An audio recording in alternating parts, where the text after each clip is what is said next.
കടന്നു പോകേണ്ട ചില ചിന്തകളുണ്ട്. അത് ഹിജ്റയെ സംബന്ധിച്ചുള്ള ചിന്തകളാണ്. മുഹറമിലല്ല ഹിജ്റ നടന്നിട്ടുള്ളത്. ഹിജ്റയെ അടിസ്ഥാനമാക്കി വർഷം കണക്കാക്കുന്ന രീതിയും പ്രവാചകന്റെ കാലത്ത് ഉണ്ടായതല്ല.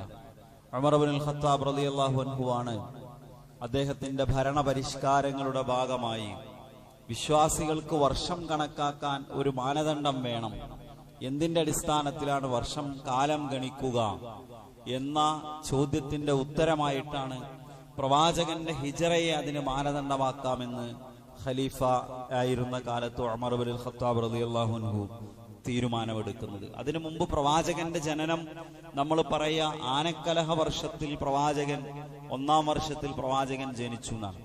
അറബികൾക്ക് ഇടയിൽ സംഭവിക്കാറുള്ള ഏതെങ്കിലും പ്രധാന സംഭവങ്ങളുടെ അടിസ്ഥാനത്തിലാണ് അവർ കാലം കണക്കാക്കിയിരുന്നത്. പിന്നീട് ഹിജ്റയുടെ അടിസ്ഥാനത്തിലായി മാറി. ഹജറ എന്ന് പറഞ്ഞാൽ ഉപേക്ഷിക്കുക എന്നാണ് അർത്ഥം. നബി സല്ലല്ലാഹു അലൈഹി വസല്ലമയും സ്വഹാബിമാരും നാടുപേക്ഷിച്ച് മദീനയിലേക്ക്, യസ്രിബിലേക്ക്, പിന്നീട് മദീന എന്നറിയപ്പെട്ട യസ്രിബിലേക്ക് പോയതിന്റെ ആ സംഭവത്തെയാണ് ഹിജ്റ എന്ന് നമ്മൾ വിളിക്കാറുള്ളത്. പ്രവാചകന്റെ ആ ഹിജ്റക്ക് മുമ്പ് സ്വഹാബിമാർക്ക് മറ്റൊരു ഹിജ്റക്ക് പ്രവാചകൻ അനുവാദം നൽകിയിരുന്നു. അത് അബിസീനിയയിലേക്കുള്ള, ഹബിഷയിലേക്കുള്ള, എത്യോപ്യയിലേക്കുള്ള സ്വഹാബത്തിന്റെ ഹിജ്റയാണ്. 80-ലധികം വരുന്ന സ്വഹാബിമാർ അങ്ങോട്ട് ഹിജ്റ പോയി. അപ്പോ 2ാമത്തെ ഹിജ്റയാണ് മദീനയിലേക്ക്. പ്രവാചകന്റെ ആദ്യത്തെ ഹിജ്റയാണെങ്കിലും സ്വഹാബിമാരുടെ 2ാമത്തെ ഹിജ്റയാണ്. ഹിജ്റ നൽകുന്ന സന്ദേശത്തെ, ഹിജ്റ നൽകുന്ന ഗുണപാഠങ്ങളെ പണ്ഡിതന്മാർ നമുക്ക് ആ ചരിത്രത്തെ വിശകലനം ചെയ്തുകൊണ്ട് പഠിപ്പിച്ചു തരാറുള്ളത്. എന്താണ് ഹിജ്റ നമുക്ക് നൽകുന്നത്?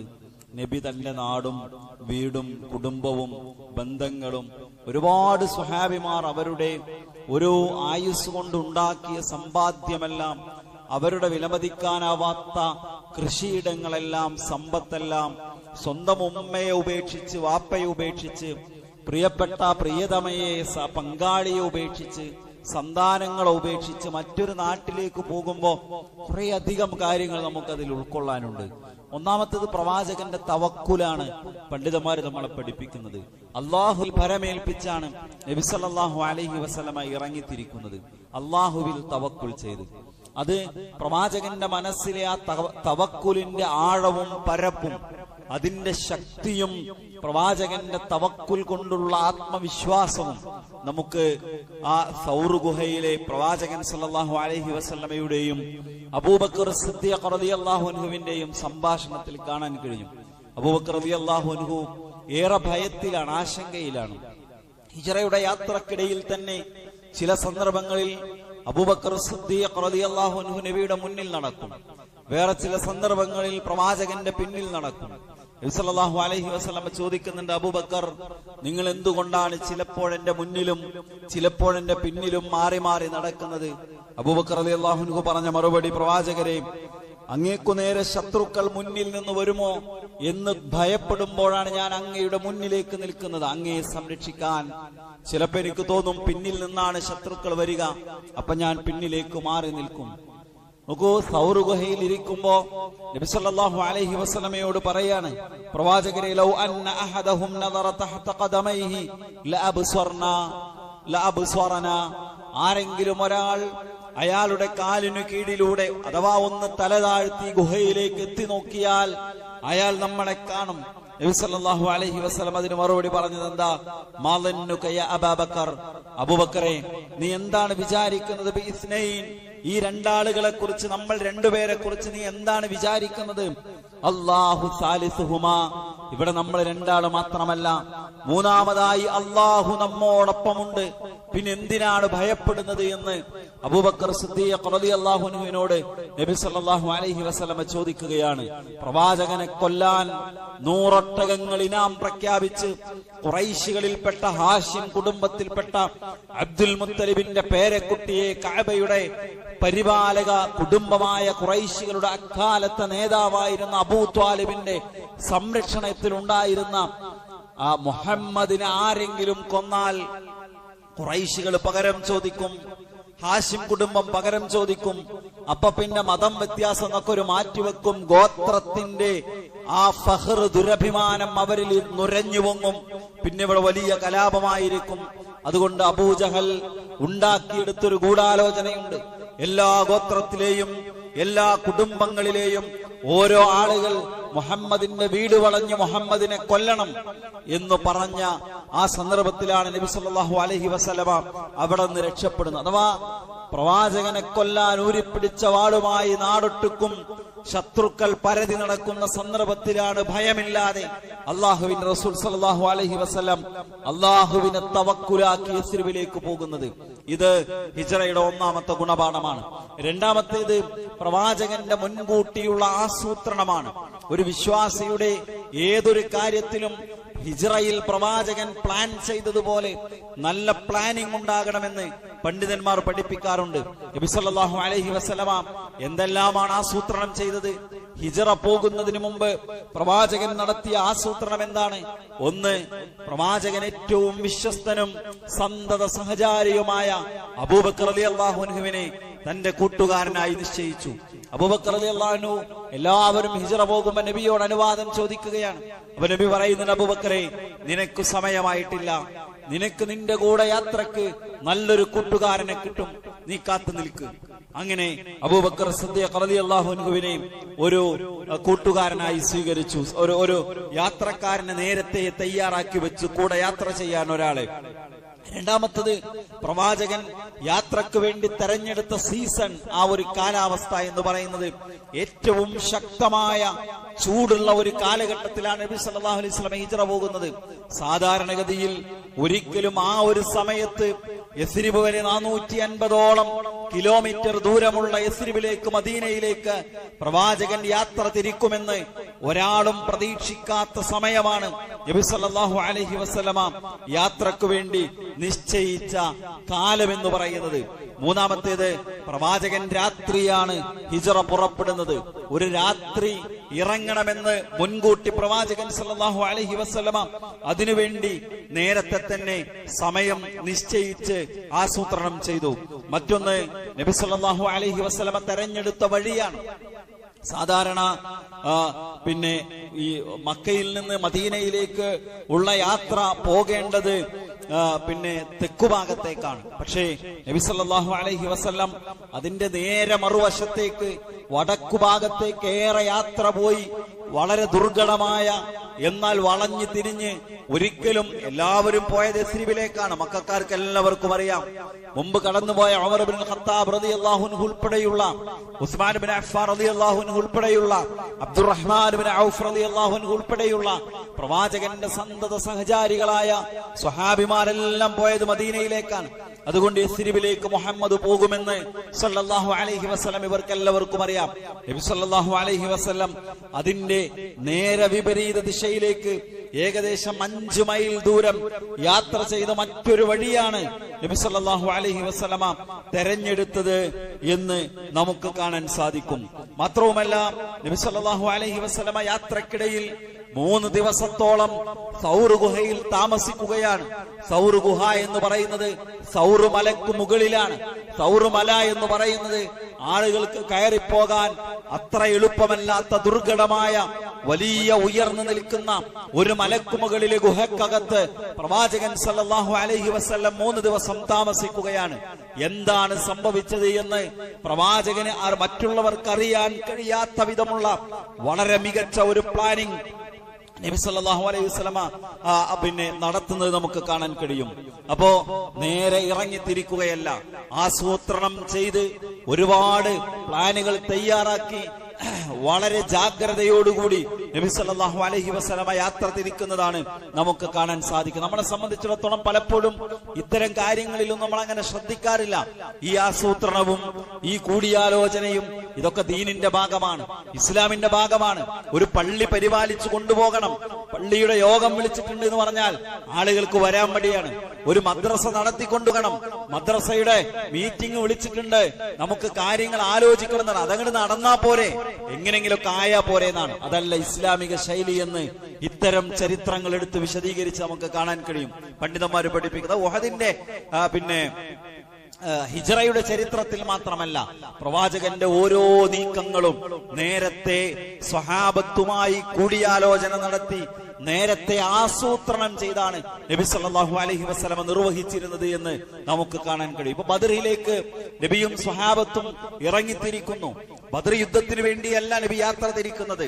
യുദ്ധം ചെയ്യാൻ ധനം സമ്പാദിക്കുന്നതിന് വേണ്ടി ഒരു കച്ചവട സംഘം മക്കയിൽ നിന്ന് അബൂ സുഫിയാന്റെ നേതൃത്വത്തിൽ ഇറങ്ങിത്തിരിച്ചിട്ടുണ്ട് എന്ന് അറിഞ്ഞതിന്റെ ഭാഗമായി ആ കച്ചവട സംഘത്തെ തടയാനാണ് നബി ഇറങ്ങിയത്. പക്ഷേ അവർ വഴിമാറി സഞ്ചരിച്ച് പ്രവാചകന്റെയും സഹാബിമാരുടെയും കയ്യിൽ നിന്ന് രക്ഷപ്പെട്ടു പോയി. അബൂജഹലിന് വിവരം നൽകി യുദ്ധത്തിന് സൈന്യവുമായി വരാൻ അബൂ സുഫിയാൻ അറിയിപ്പ് കൊടുത്ത് അവർ സൈന്യവുമായി പുറപ്പെട്ടു. യുദ്ധം നിർബന്ധമായി. നബി വേഗം തീരുമാനമെടുക്കുകയാണോ ചെയ്തത്? അല്ല, എല്ലാ സഹാബിമാരെയും വിളിച്ചു. എന്നിട്ട് പറഞ്ഞു, അശീറു അലയ്യ, നിങ്ങളുടെ അഭിപ്രായങ്ങൾ പറയും. മുഹാജിറുകളായ സഹാബിമാർ അവരുടെ മുഴുവൻ സന്നദ്ധതയും അറിയിച്ചു. പക്ഷെ നബി നിർത്തുന്നില്ല. നബി പറയാണ്, നിങ്ങൾ അഭിപ്രായങ്ങൾ പറയൂ, നിങ്ങൾ അഭിപ്രായങ്ങൾ പറയൂ. അൻസാരികൾ മനസ്സിലാക്കുകയാണ്, ഞങ്ങൾ മദീനക്കാരും മിണ്ടിയിട്ടില്ല, അതുകൊണ്ടാ പ്രവാചകൻ ഇത് പറയുന്നത്. സഹാബിമാർ അൻസാരികള് മുന്നോട്ട് നിന്നിട്ട് പ്രവാചകനോട് പറയുന്ന വാചകങ്ങൾ നമ്മൾ എപ്പോഴും കേൾക്കാറുണ്ട്. കടലിലേക്ക് ഇറങ്ങിപ്പോകാൻ പറഞ്ഞാൽ പ്രവാചകര് ഞങ്ങൾ ഉണ്ടാകും കൂടെ. മൂസാ നബിയോട് അവിടുത്തെ ജനത പറഞ്ഞതുപോലെ, ബനി ഇസ്രായേലുകാർ പറഞ്ഞതുപോലെ ഞങ്ങൾ പറയില്ല. നമ്മുടെ സ്വഹാബിമാരുമായി നബി കൂടിയാലോചിക്കുകയാണ്. ബദറിന്റെ യുദ്ധഭൂമിയിലെത്തി പ്രവാചകൻ താഴ്ന്ന പ്രദേശത്ത് തമ്പടിക്കുകയാണ്. ഒരു സ്വഹാബി നബിയോട് ചോദിക്കുന്നു, നബിയെ, നമ്മൾ എന്തുകൊണ്ടാണ് ഇവിടെ തമ്പടിച്ചത്? നമ്മൾ എന്തുകൊണ്ടാണ് ഇവിടെ തമ്പടിച്ചത്? ഇത് വഹിയാണോ? നബി പറഞ്ഞു, അല്ല, ഇത് വഹിയല്ല, ഇവിടെ ചെയ്യാമെന്ന് ഞാൻ വിചാരിക്കുന്നു. എങ്കിൽ ഇതല്ല നമുക്ക് നല്ല സ്ഥലം, ഇതിന്റെ ഉയർന്ന പ്രദേശത്ത് നമുക്ക് നമ്മുടെ സൈനിക താവളം ഒരുക്കാം, അതാണ് നല്ലത്. നബി സല്ലല്ലാഹു അലൈഹി വസല്ലം അഭിപ്രായം സ്വീകരിച്ചുകൊണ്ട് മുകളിലേക്ക് മാറ്റുകയാണ്. മഴ പെയ്തു, വെള്ളം അവർ തടഞ്ഞു വെച്ചു. അവർക്ക് ആവശ്യമായ വെള്ളം കിട്ടി. താഴെ ഭാഗത്ത് തമ്പടിച്ച ഖുറൈശികൾക്ക്, മുശ്രിക്കുകൾക്ക്, ശത്രുക്കൾക്ക് അവിടെ ഭൂമി ആകെ മലിനമായി ചെളിയായി അവർക്ക് പ്രയാസമുണ്ടായി. നോക്കൂ, നിങ്ങൾ സ്വഹാബിമാരുമായി ആലോചിക്കുകയാണ്. ഉഹദ് യുദ്ധത്തിന്റെ മുമ്പ് ഈ കൂടിയാലോചന, ഈ ശൂറ നമുക്ക് കാണാൻ പറ്റും. പ്രവാചകന്റെ പ്ലാനിങ് നമുക്ക് കാണാൻ പറ്റും. സ്വഹാബിമാരെ മുഴുവൻ വിളിച്ചിരുത്തുന്നു.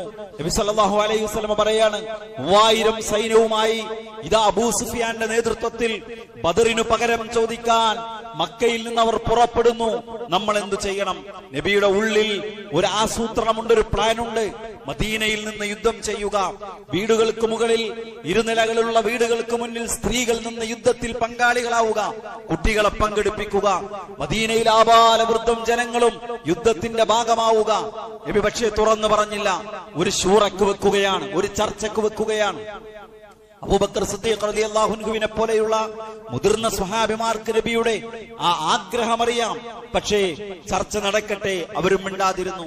ബദറിൽ പങ്കെടുക്കാൻ കഴിയാത്ത ചെറുപ്പക്കാരായ, ദീനിനു വേണ്ടി വലിയ സേവനത്തിന് സന്നദ്ധരായ ആളുകൾ പറഞ്ഞു, നബിയെ, നമുക്ക് ഉഹദിലേക്ക് പോകാം, നമുക്ക് നമ്മുടെ യുദ്ധക്കളം ഉഹദ് തെരഞ്ഞെടുക്കാം. എല്ലാവരും അഭിപ്രായം പറഞ്ഞു തുടങ്ങി.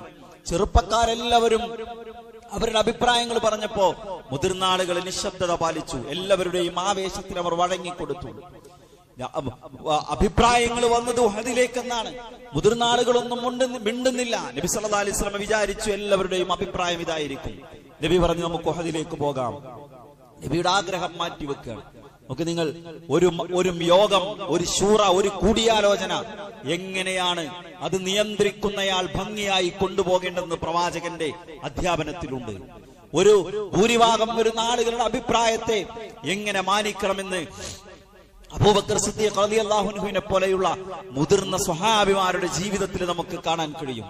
അങ്ങനെ ആ തീരുമാനമെടുത്ത് മുന്നോട്ട് പോയപ്പോ അബൂബക്കർ റളിയല്ലാഹു അൻഹു ഹംസ റളിയല്ലാഹു അൻഹു വിളിച്ചിട്ട് പറഞ്ഞു, നബിയുടെ ആഗ്രഹം മദീനയിൽ നിൽക്കാനായിരുന്നു.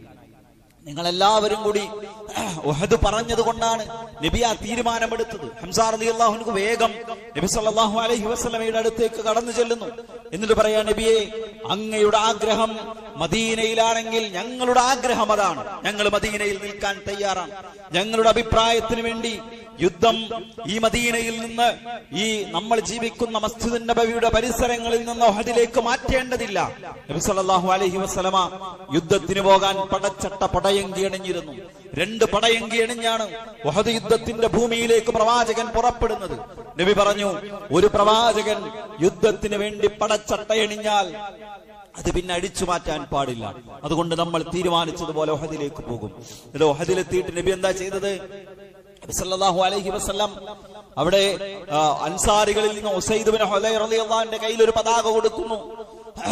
മുഹാജിറുകളിൽ നിന്ന് അലി ഇബ്നു അബീ ത്വാലിബ് റളിയല്ലാഹു അൻഹുവിന്റെ വേറെ റിവായത്തിൽ മിസ്അബ് ബിൻ ഉമൈർ റളിയല്ലാഹു അൻഹുവിന്റെ കയ്യിൽ മറ്റൊരു പതാക കൊടുക്കുന്നു. പിന്നെ വേറൊരു ഭാഗത്ത് ഖസ്റജ് ഗോത്രത്തിലെ മറ്റൊരാൾക്ക് വേറൊരു പതാക കൊടുക്കുന്നു. 3 പതാകകളുമായി 3 ഭാഗത്ത് സൈന്യത്തെ നിരത്തുന്നു. ഉഹദ് മല 7 കിലോമീറ്ററിലധികം നീളമുള്ള ഒരു കോണാകൃതിയിലുള്ള ആ ഉഹദ് മലയുടെ താഴ്വരയിലേക്ക് സൈന്യം മാറി നിൽക്കുന്നു. എന്നിട്ട് അഭിമുഖമായി മുന്നിൽ നിന്നാണ് പിന്നിലൂടെ ഉഹദ് മല താണ്ടി ശത്രുക്കൾക്ക് വരാൻ കഴിയില്ല. നബി സല്ലല്ലാഹു അലൈഹി വസല്ലമ ഉഹദ് മലയുടെ ഭാഗത്തേക്ക് മുന്നിലുള്ള ചെറിയ ഒരു കുന്നുണ്ട്. ആ കുന്ന് പിന്നീട് ഇപ്പോൾ ജബലുർ റുമാത്ത് എന്ന പേരിലാണ് അറിയപ്പെടുന്നത്. അമ്പെയ്ത്തുകാരുടെ കുന്ന്. ആ കുന്നിന് മുകളിൽ അബ്ദുല്ലാഹ് ഇബ്നു ജുബൈർ റളിയല്ലാഹു അൻഹുവിന്റെ നേതൃത്വത്തിലുള്ള 50 അമ്പെയ്ത്തുകാരെ നിശ്ചയിക്കുന്നു. അവരോട് പറയുന്നുണ്ട്, ഞങ്ങളെ പരാജയപ്പെടുത്തിയാൽ ലാ തൻസുറുന്നനാ, നിങ്ങൾ ഞങ്ങളെ സഹായിക്കരുത്. ഞങ്ങൾ വിജയം വരിച്ചാൽ ഞങ്ങളുടെ കൂടെ ഗനീമത്ത് സ്വത്ത് ശേഖരിക്കാൻ നിങ്ങൾ ഇറങ്ങി വരരുത്. ഞങ്ങളുടെ ശവശരീരങ്ങൾ ഇവിടുത്തെ കഴുകന്മാർ കൊത്തി വലിക്കുന്നത് കണ്ടാൽ പോലും നിങ്ങൾ ജബലുർ റുമാത്തിൽ നിന്ന് ഈ മലമുകളിൽ നിന്ന് ഇറങ്ങി വരാൻ പാടില്ല. അപ്പോ ഉഹദ് യുദ്ധഭൂമിയിലേക്ക് വരുന്ന ആളുകളെ അവർ അമ്പുകൾ കൊണ്ട് നേരിട്ടു. ഉഹദിനെ കുറിച്ച് ചരിത്രം പറയാറുള്ളത് നസ്റും ഫിൽ ബിദായ വബലാഉം ഫിൻ നിഹായ എന്നാണ്. ഉഹദിന്റെ തുടക്കം വിജയവും അവസാനം ഒരു പരീക്ഷണവുമാണ്. വളരെ വേഗത്തിൽ യുദ്ധം വിജയിച്ചു. പക്ഷേ അമ്പെയ്ത്തുകാർ 50 ആളുകൾ 40 ആളുകളും പ്രവാചകൻ പറഞ്ഞ ആ നിർദ്ദേശത്തെ മറികടന്നുകൊണ്ട് ഇറങ്ങി വന്നു.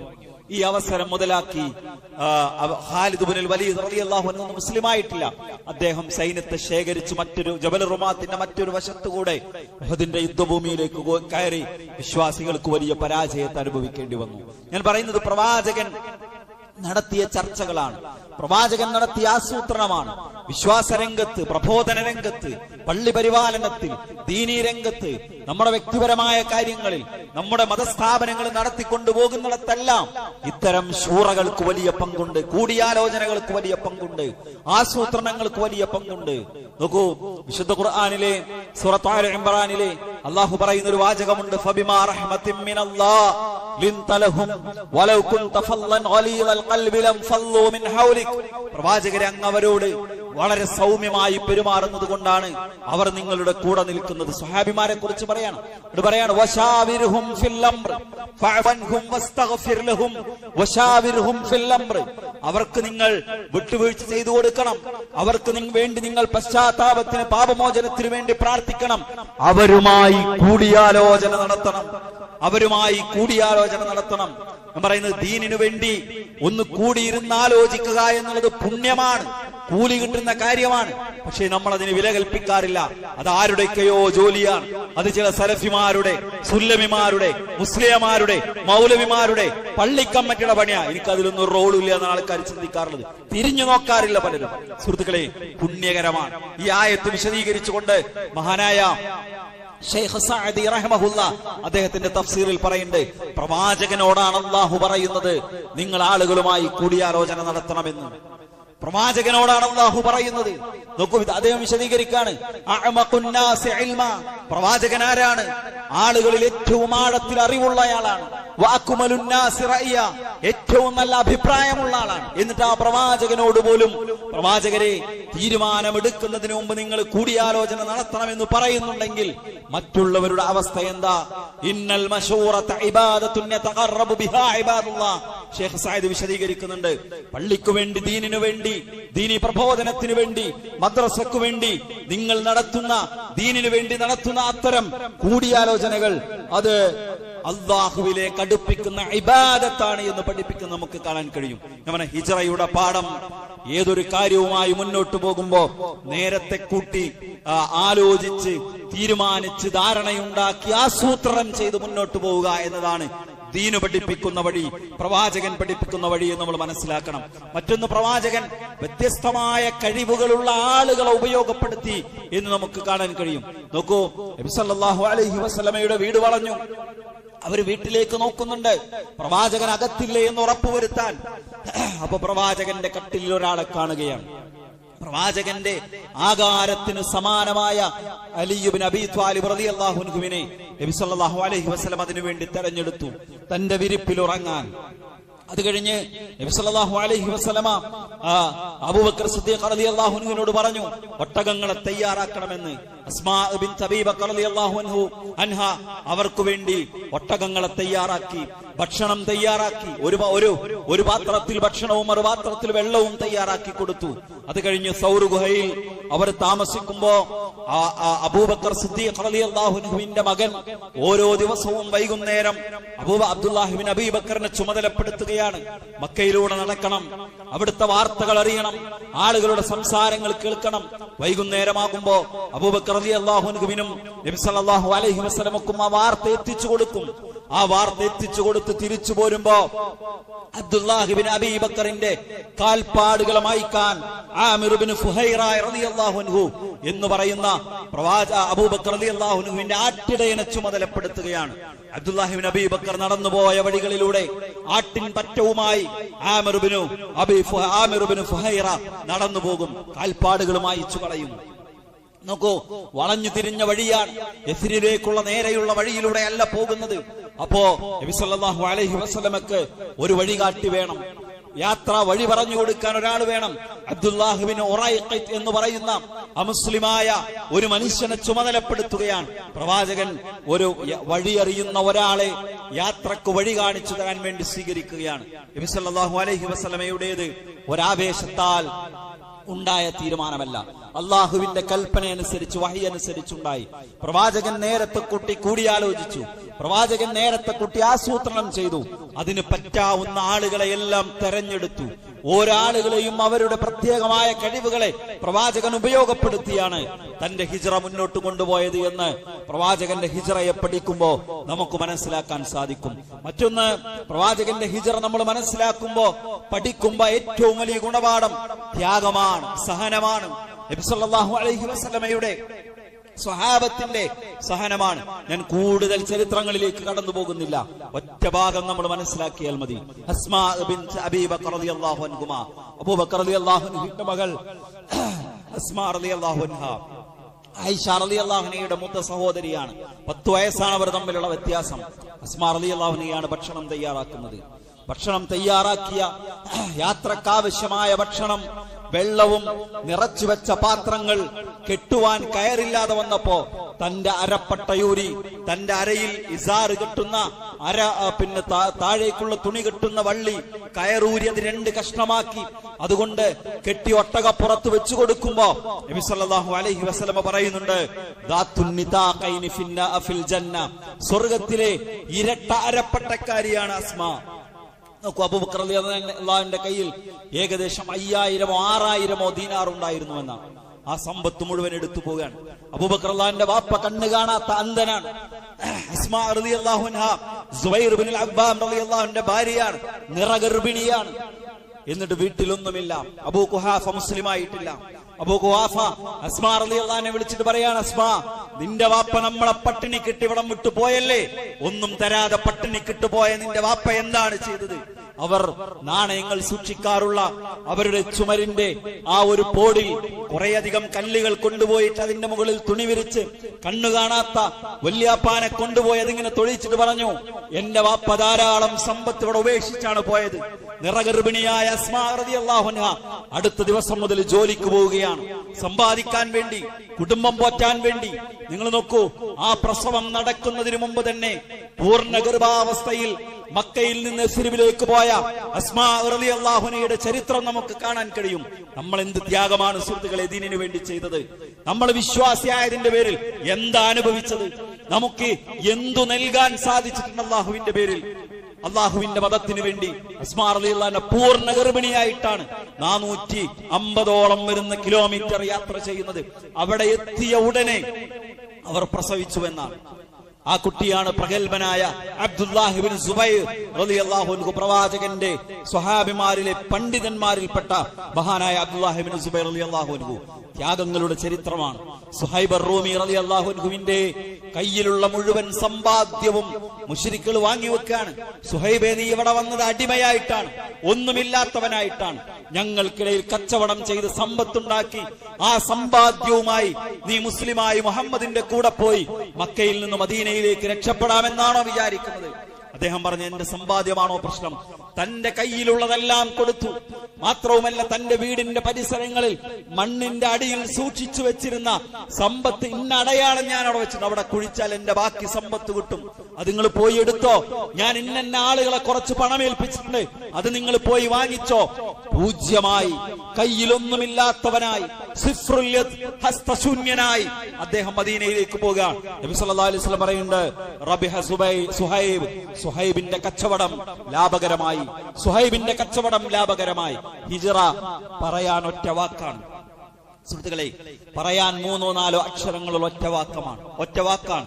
പക്ഷേ നൂറുകണക്കിന് സ്വഹാബിമാരുടെ കേട്ടാൽ കരളലിഞ്ഞു പോകുന്ന, കണ്ണു നിറഞ്ഞു പോകുന്ന ത്യാഗത്തിന്റെ ചരിത്രമാണ് ഹിജ്റ എന്ന് പറയുന്നത്. മക്കേ, നിന്റെ മണ്ണ് എനിക്ക് പ്രിയപ്പെട്ട മണ്ണാണ്. ലൗലാ ഉഖ്രിജ്തു മാ ഖറജ്തു. മക്കയുടെ അതിർത്തിയിൽ നിന്നുകൊണ്ട് പ്രവാചകൻ തിരിഞ്ഞു നോക്കി മക്കയെ നോക്കി പറയുന്ന വാചകങ്ങൾ കാണാം. എന്റെ നാട്ടുകാര് ഇവിടെ നിന്ന് എന്നെ ഓടിച്ചില്ലായിരുന്നുവെങ്കിൽ നിറകണ്ണുകളോടെ പറയാണ്, മക്കേ, ഞാൻ നിന്നെ വിട്ടുപോകുമായിരുന്നില്ല. സന്തോഷത്തോടുകൂടി കച്ചവടം ചെയ്യാൻ പോയതല്ല, ലാഭം ഉണ്ടാക്കാൻ പോയതല്ല, സുഖമായി ജീവിക്കാൻ പോയതല്ല. വാപ്പ എവിടെയാണ്, ഉമ്മ എവിടെയാണ്, സമ്പത്ത് ഇവിടെയാണ്, വീട് ഇവിടെയാണ്, വിശാലമായ ഈത്തപ്പന തോട്ടങ്ങൾ ഇവിടെയാണ്. എന്നിട്ടോ അവിടെ പോയി അൻസാരി സഹോദരന്റെ വീടിന്റെ പകുതി അതില് പ്രയാസപ്പെട്ട് ജീവിക്കാണ്. അത്തരം ത്യാഗത്തിന്റെ കൂടി കഥയാണ് ഹിജ്റ എന്ന് പറയുന്നത്. ദുൽഹിജ്ജ അവസാനിച്ച് മുഹറത്തിലേക്ക് നമ്മൾ പ്രവേശിക്കുമ്പോ അത്തരം ചില ചിന്തകൾ നമ്മുടെ മനസ്സിലൂടെ കടന്നു പോകേണ്ടതുണ്ട്. അത്തരം ചില ത്യാഗങ്ങൾക്ക് മാനസികമായി നമ്മൾ സന്നദ്ധരാകേണ്ടതുണ്ട്. അള്ളാഹു അനുഗ്രഹിക്കുമാറാകട്ടെ.